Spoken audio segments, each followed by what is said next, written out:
Yogyakarta mereka. Mudah-mudahan seluruh pertemuan kita malam hari ini betul-betul diizinkan Tuhan untuk diterima sebo kita pada suatu hari, baik pribadi-pribadi maupun sebagai masyarakat Ngayu Yogyakarta Hadiningrat. Amin ya rabbal alamin. Nah, sekarang saya mohon izin, ini disebut sengaja ya, sengaja disebut sengaja, tidak sengaja, tapi penyelenggara tidak tahu bahwa ada teman-teman saya wartawan yang mengawal Yogyakarta sejak 40 tahun yang lalu itu hadir pada malam hari ini, bahkan dengan ibu-ibu mereka. Jadi saya dulu masuk Jogja tahun 68 SMP kelas 3 di seberang Permata itu kidule iki ana sekolah SMP Muhammadiyah 7.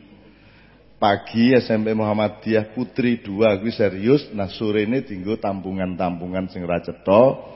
Kuwi jenenge SMP Muhammadiyah 7, ora seragam, katokan entuk, mlebu monggo ora mlebu sakarepmu. Nah, itu saya sekolah di situ dan kemudian loncat habis itu saya ke SMA Muhammadiyah 1 dan mulai disitulah saya mulai bergaul sama koran. Saya nulis pertama di Suluh Marhen. Saya nulis cerpen pertama di Suluh Marhen. Jadi aku iki jane wong PNI asline ya. Nah, saiki aku PDIP gitu. Sehingga kangelan ngomong Allah gitu. Nah, lagi guyu, telat ya, telat. Jane ora apa-apa, ora apa-apa nek ana Kanjeng Nabi ora apa-apa gitu. Keliru-keliru Allah ya ora apa-apa. Allah ya ora apa, ora masalah kok. Wong Nabi apa Bilal dhewe itu tidak bisa ora iso. Isane as. Tapi nganggo shin ora iso. Itu Bilal. Terus Rasulullah ditanya, ini bagaimana muadzin yang sampean pilih kok tidak bisa mengucapkan shin dengan fasih? Terus Kanjeng Nabi jawab, ngene wae lho, nek kowe krungu kae ngomong as kuwi karepe as. Jadi gampang kok kalau kita itu murah hati satu sama lain dan ngerti niatnya baik, ya wis ora masalah lah, kleru-kleru sithik ora masalah. Ora njur kudu presis banget ya ora apa sok-sok ya rada piye-piye ngono kae ora masalah gitu. Anggo aja disejo sing ora-ora gitu. Jadi saya kemudian ketemulah sama beliau-beliau ini. Ada yang setua saya, ada yang masih adik-adik saya. Tapi saya aktif sebagai penulis, kemudian saya betul-betul jadi wartawan, terus jadi redaktur. Jadi mulai tahun 70 sampai 75 itu saya pokoknya di koran. Tidurnya di Malioboro. Ya. Jadi tidur, tidak pernah ada orang yang tempat tidurnya begitu luas dan panjang. Sak dawa-dawane omahmu isi dawa omahku. Dan aku bebas tidur di trotoar yang sebelah manapun. Kan gitu. Engko nek yang membangunkan saya nek ana cah SMP SD liwat isu-isu kae, aku lagi wis awan to terus langsung golek pancuran kenjur sit-sit ngono kae. Ya zaman semono ngono kuwi lah aku. Kuwi mulane nek pengin dadi aku kuwi turu Malioboro sih. Milih trotoar-trotoar kuwi gitu. Sampai hari ini saya masih kuat insyaallah untuk tidur seperti itu di trotoar. Ning yo saiki kan mesake kowe to. Nek ndelok aku keleleran Malioboro kan wong aku iso tirakat di mlaku bengi-bengi ning pinggir dalan iki lho konangan karo cah-cah. Sret motor, cek mau kemana? Antar. Lho aku karep-karep mlaku iki ya. Malah aku anter, aku iki tujuan iki singidan ben ora ketok wong iso mlaku ngene iki kuwi tujuan saya itu mlaku. Dep wong saiki wis ora ana wong mlaku. Wis ora duwe pengalaman batin. Saiki iki gari ngontel, saiki gari ngegas kuwi ora sabar. Isih 15 wis trajan. Ya ta? Ya ta ora duwe kesabaran wong saiki iki ngono. Dadi sekarang sinten yang ngrumini? Pak Asep dulu ya, Pak Syaifi dulu ya. Beliau orang tadi, tolong Pak Muzamil mana Muzamil? Oh, ke belakang. Oh. Jadi berarti sampean mesti NU ya? Hah? Tergantung, nek Jawa Timur NU nek Muhammadiyah. Oh, dia. Kita dah. Wis tau ngerti jawabane wong Madura to, tergantung to. Tergantung. Nek biyen tadi tim sukses Jokowi saiki nglawan Ahok itu. Monggo. Terima kasih Cak Nun. Assalamualaikum warahmatullahi wabarakatuh. Alhamdulillah dipertemukan dengan Cak Nun dan saudara-saudara sekalian di sini. Cak Nun dan jamaah sekalian, 2 hari yang lalu pada 1 Hijriah itu saya buka Facebook dan kemudian ada judulnya kepada kawan kalau tidak salah ya, yang menceritakan tentang refleksi dia di 1 Hijriah, 1 Muharram ya namanya ya, 1 Muharram. Tetapi yang yang menarik ketika saya buka itu, kemudian ada serentetan baca puisi. Dan di bawah-bawah itu ada Cak Nun baca puisi. Jadi ini rekaman dari kayak gini ini. Jadi lalu saya ini kan penonton setia Adi TV, yang ada Cak Nun selalu di situ.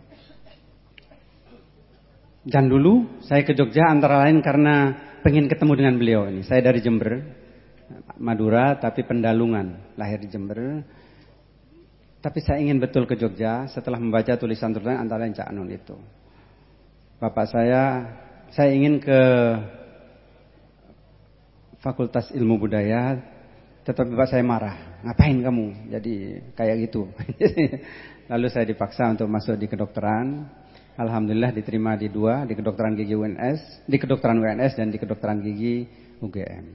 Saya sudah terlanjur bayar di UGM sehingga waktu ada pengumuman di UNS untuk menjadi dokter, saya sudah nggak punya uang lagi, akhirnya saya di UGM.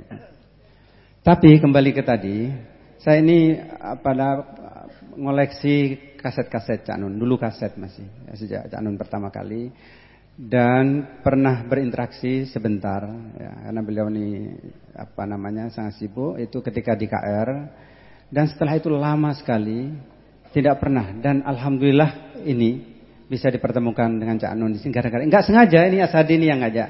Mas Duki ini adalah wartawan Antara, Asadi ini adalah kartunis top ya di KR dulu. Yang Cak Nun tadi ini naik mobil itu. ini dibukakan pintu dikira Cak Nun di depan itu. Jadi pagar-pagar itu dirobohkan. Ayo, mari Pak, mari jalan. Ya, alhamdulillah. Sampai gitu ya. buka pintu mobil, terus ada 2 orang pegang tangannya dicium. Asem kayak asem. Tadi dikira Cak Nun. Tangan saya dicium. Jadi seperti itu. Jadi semua ini karena Allah, Bapak sekalian ya. Saya alhamdulillah Cak Nun ini sudah aktif lagi di grup WA. Kita punya WA, WhatsApp namanya Paguyuban Wartawan Sepuh. Ini sepuh-sepuh dan baru itulah Kak Nun lalu muncul lagi. Dari dulu sulit ya. Jadi saya hanya mengikuti di TV, mengikuti dari jauh gitu ya. Dan sekarang insyaallah kita bisa silaturahim lagi. Sudah membumi lagi kelingan zaman biyen. Sekalian saya ingin menyampaikan satu hal yang Cak Nun sampaikan tambahannya. Cak Nun, kita itu kan harus mengikuti syariat. Semua sudah ada aturannya. Sepanjang mengikuti aturan, harmoni itu akan terjaga. Dan kebetulan saya dokter gigi, saya ini merenungkan mengapa sekarang itu banyak orang mati muda. Ternyata penyakit itu sebagian besar itu oleh karena makanan yang masuk ke tubuh kita. Diteliti itu. Bukan karena apa, jangan salahkan virus macam-macam, tidak, karena makanan kita. Jadi ada revolusi makanan yang berubah. Dan Tuhan sudah memberikan rumus pada gigi kita, Bapak sekalian. Kita punya 32 gigi yang gigi seri itu, coba kita hitung, ada 4 di atas, ada 4 di bawah, ada 8 kan? 8. Gigi taring kita punya 2 di atas, 2 di bawah, ada 4. Lalu sisanya, jadi tadi 8 dan 4 itu ada berapa? 12. Sisanya 20 itu adalah gigi geraham. Ada geraham kecil dan geraham besar. Coba kita lihat apa fungsi masing-masing gigi. Ini syariat, ini hukum Allah sebetulnya.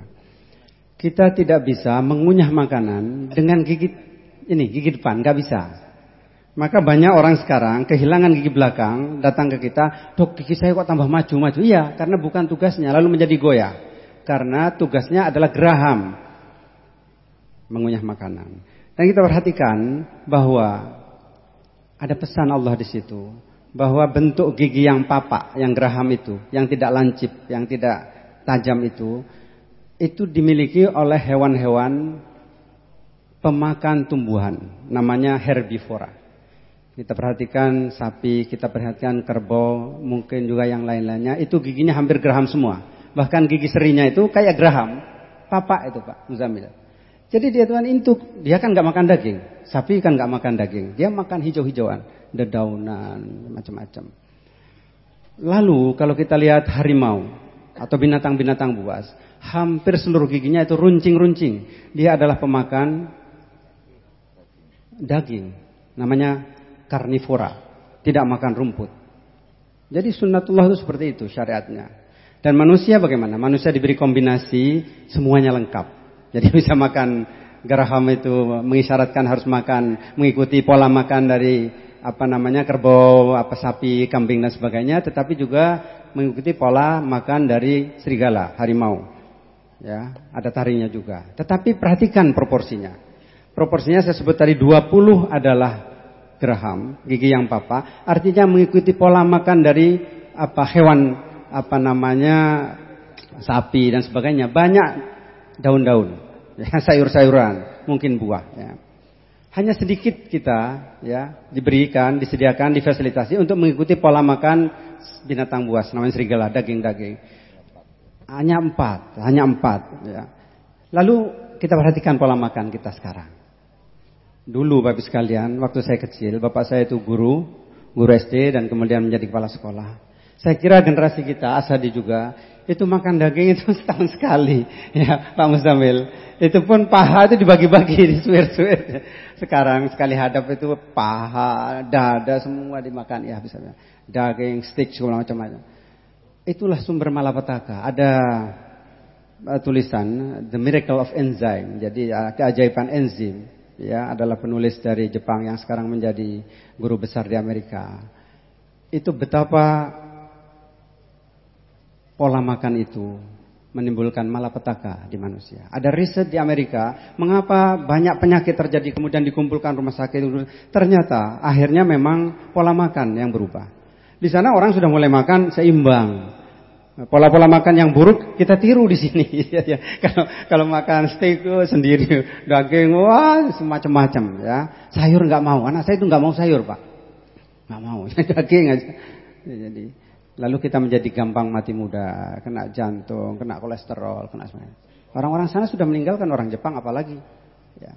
Saya kira itulah jadi banyak hal yang sebetulnya sudah diajarkan oleh Allah Subhanahu Wa Taala lewat ayat-ayat kauniyah, ya, Ustaz Muzamal, kauniyah kan, bukan kauliyah ya, ya, alat-alat yang tersirat ya, bukan tersurat. Tetapi kita tidak pernah memperdulikan itu, dan Cak Nun selalu mengajari hal-hal yang demikian, bukan hanya bersumber pada ajaran Al-Quran, tapi juga ajaran-ajaran Jawa yang intinya juga adalah elaborasi mungkin dari ajaran Al-Quran. Itu juga saya senang mengikuti ceramah-ceramah yang demikian. Saya kira itu Cak Nun, terima kasih Allah mempertemukan kita. Mudah-mudahan saya bisa ikut acara-acara yang akan datang dengan banyak teman wartawan sepun, nanti kita ajak bersama-sama Cak Nun di sini. Saya kira itu. Assalamualaikum warahmatullahi wabarakatuh. Assalamualaikum warahmatullahi wabarakatuh. Alhamdulillahilladzi hadana li hada wa ma kunna linahtadiya laula an hadanallah. Asyhadu an la ilaha illallah wa asyhadu anna Muhammadan abduhu wa rasuluh la nabiyya ba'da. Allahumma shalli ala sayyidina habibina wa syafiina Muhammad wa ala alihi wa sahbihi ajmain, amma ba'du. Pertama kali marilah kita senantiasa memanjatkan puji syukur kepada Allah Subhanahu wa taala atas rahmat, nikmat dan karunia-Nya sehingga sampai pada malam hari ini kita masih diberi kesehatan, bisa bertemu dalam keadaan senang, dan saya juga merasa malam ini merasa senang bisa ketemu dengan Cak Nun karena sudah lama tidak ketemu. Karena beberapa kali pertemuan paguyuban wartawan sepuh itu Cak Nun bisa Pak Cak Nun izin tidak bisa hadir. Basic saya itu sebetulnya seni rupa. Tapi karena saya waktu itu pameran karikatur terus sama Pak Iman Sutrisno, itu Pak Iman Sutrisno itu pemimpin redaksi di Kedaulatan Rakyat.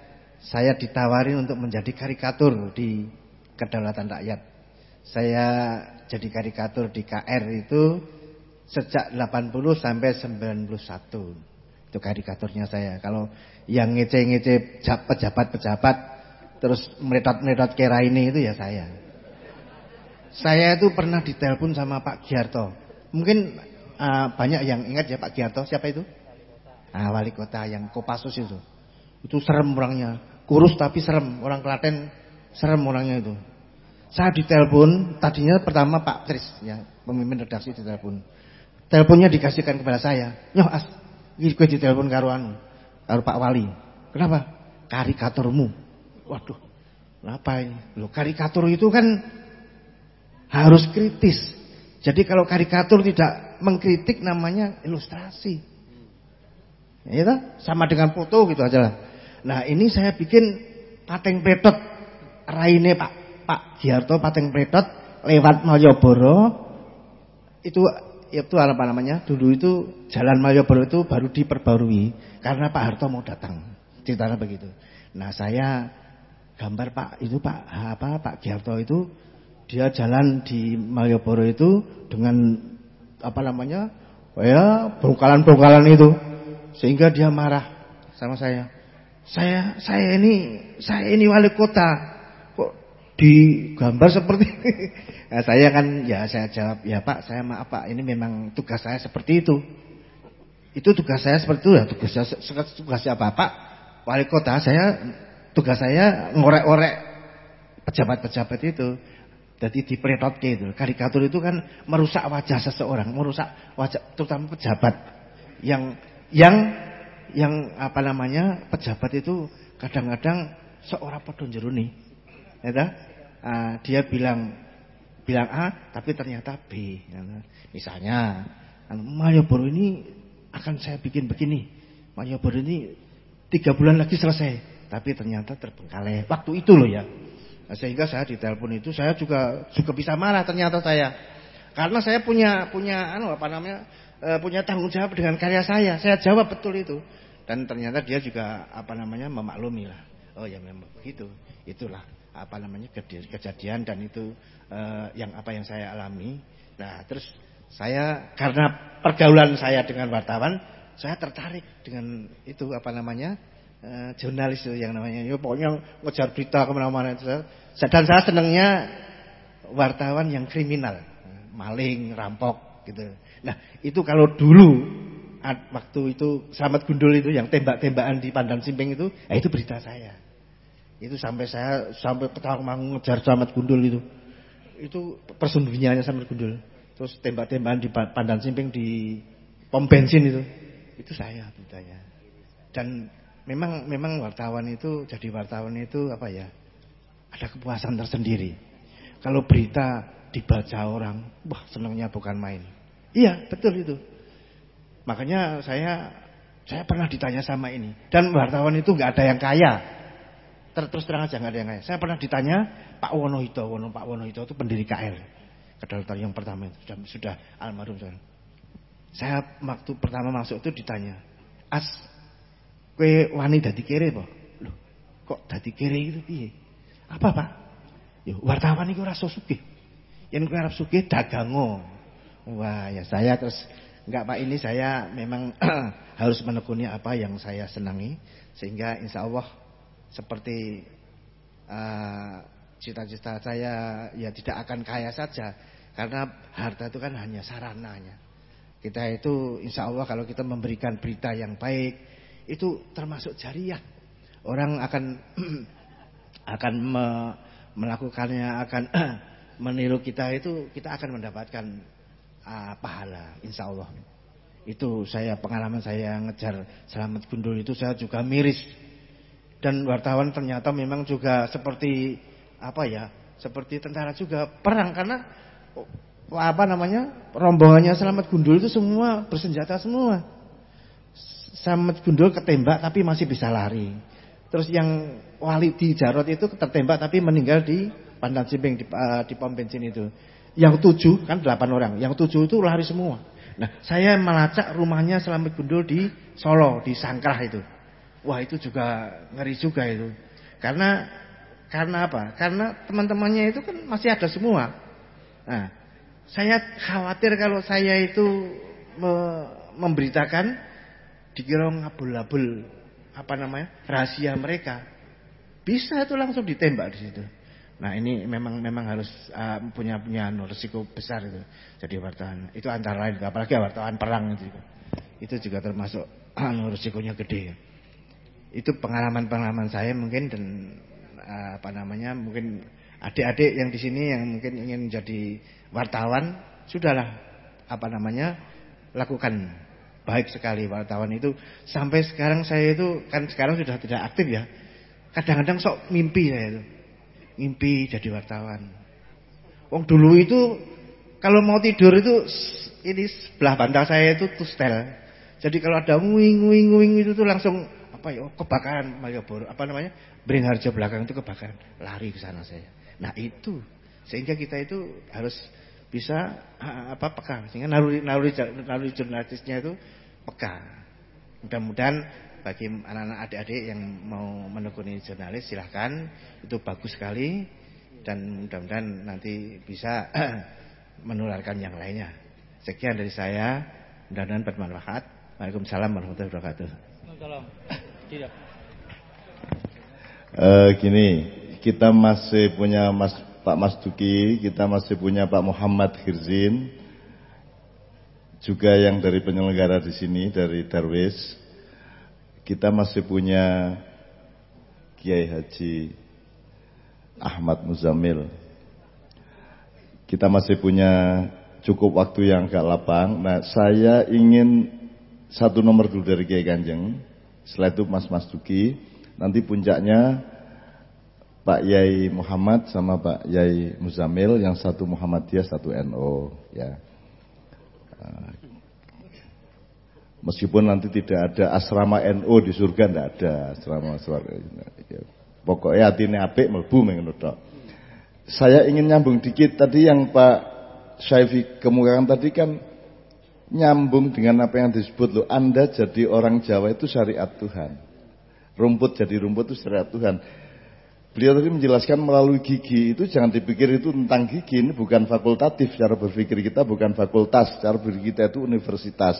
Jadi harus ada komprehensi dan harus ada dialektika antar bidang-bidang.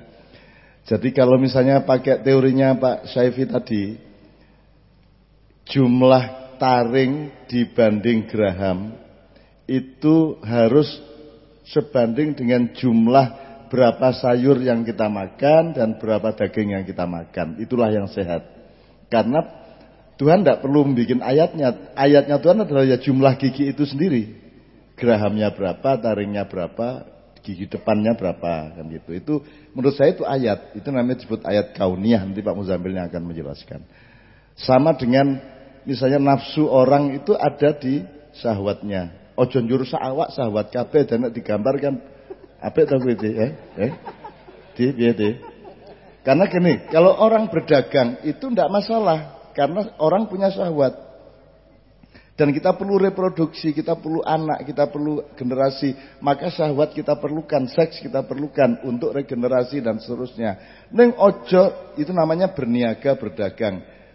Kapitalisasi itu tidak apa-apa. Tapi kalau sudah kapitalisme, kalau sudah isme itu berarti the whole thing.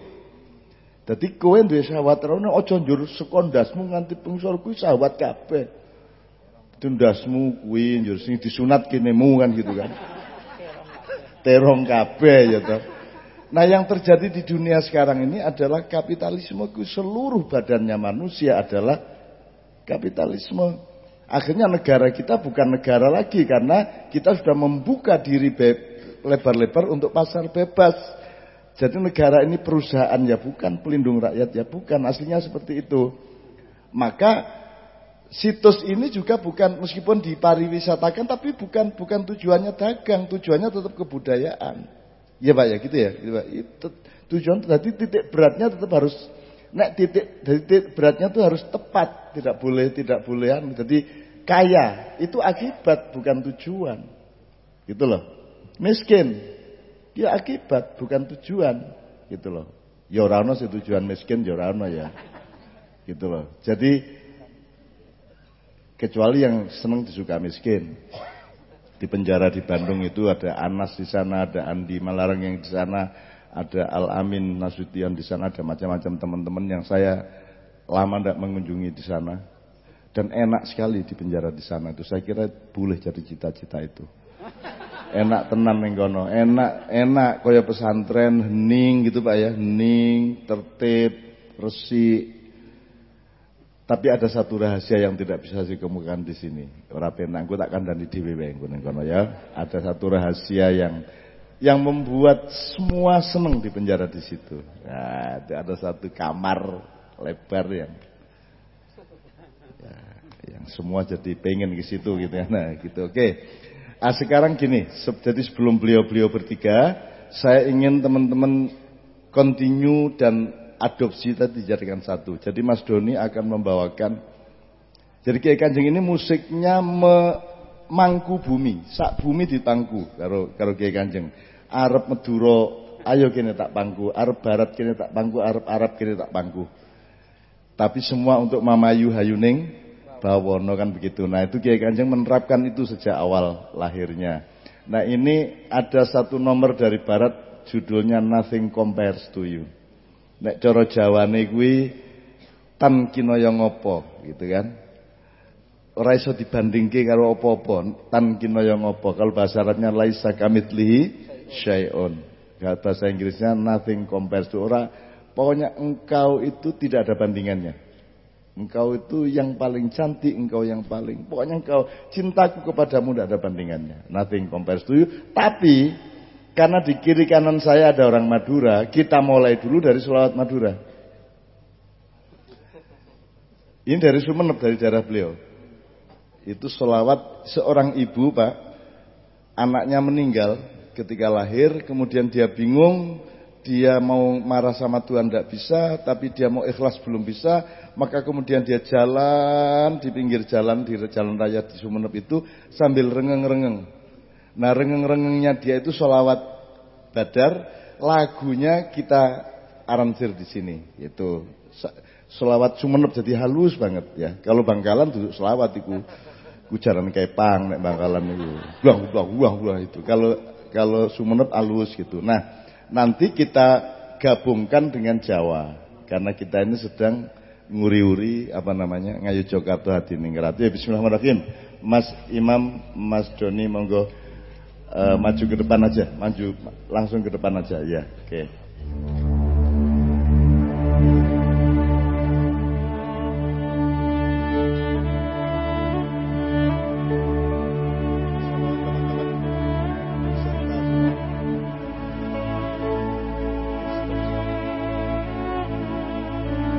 Kita mulai dari Sumenep dulu.